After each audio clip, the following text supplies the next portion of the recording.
Okay, welcome. This is Tuesday, April 28th for my first and fifth hours, and Wednesday, April 29th for my fourth hour. We are going full speed ahead into World War II today, okay?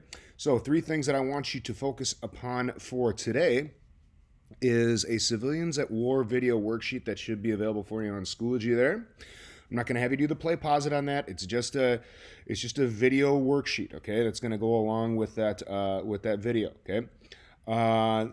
Then the vocab folder is open, and at your leisure, go ahead and take that term quiz, and then the Chapter 18 guided notes are there for you as well.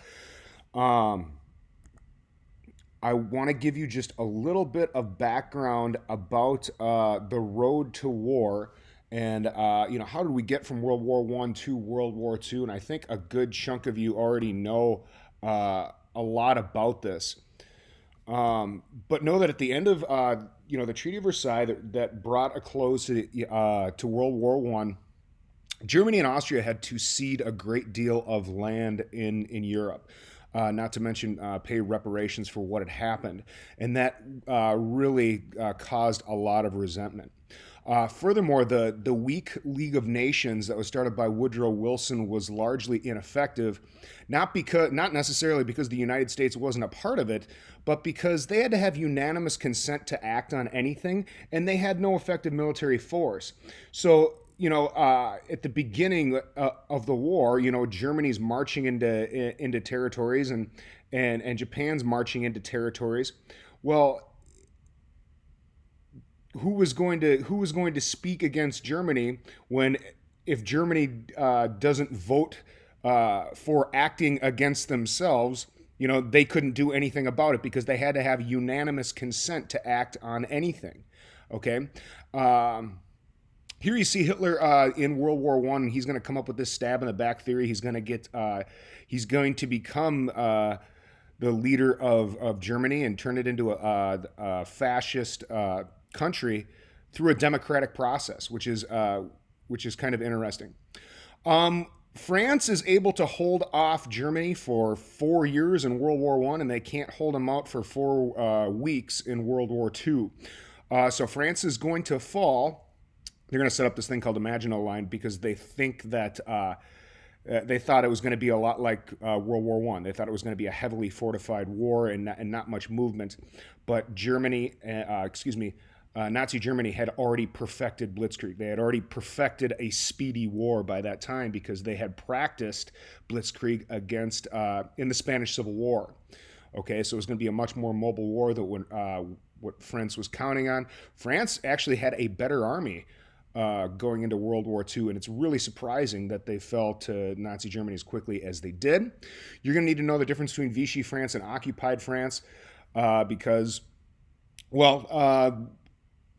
part of France had just decided, hey, we've had enough war. We're going to allow you to rule this part of France just as puppet rulers. So there's Vichy France and there's occupied France. Okay. Let's see. As you guys well know, in the 1930s, there was a worldwide Great Depression. Adolf Hitler was able to get Germany out of that depression relatively quickly. Other happenings going on in the world.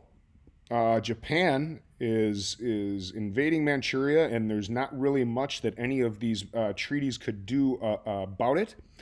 Italy is attacking Ethiopia.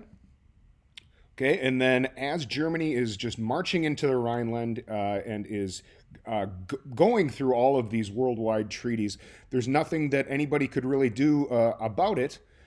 I'm going to go through the Spanish Civil War stuff here real quick. This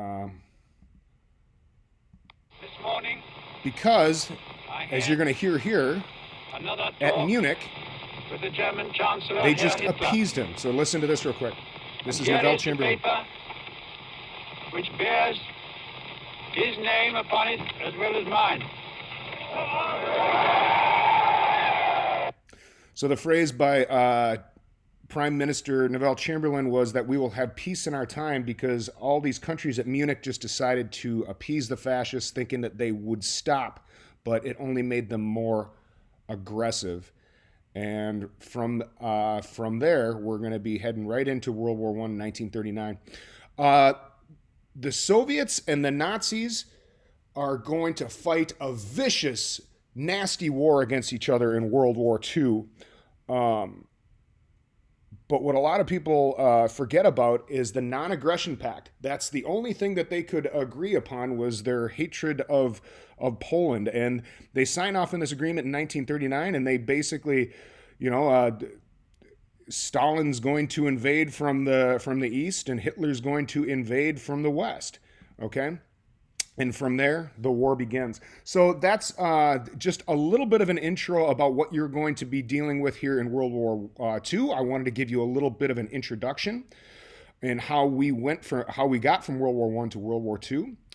Yeah, so you got those three things to work on. Make it a great day or don't. The choice is yours.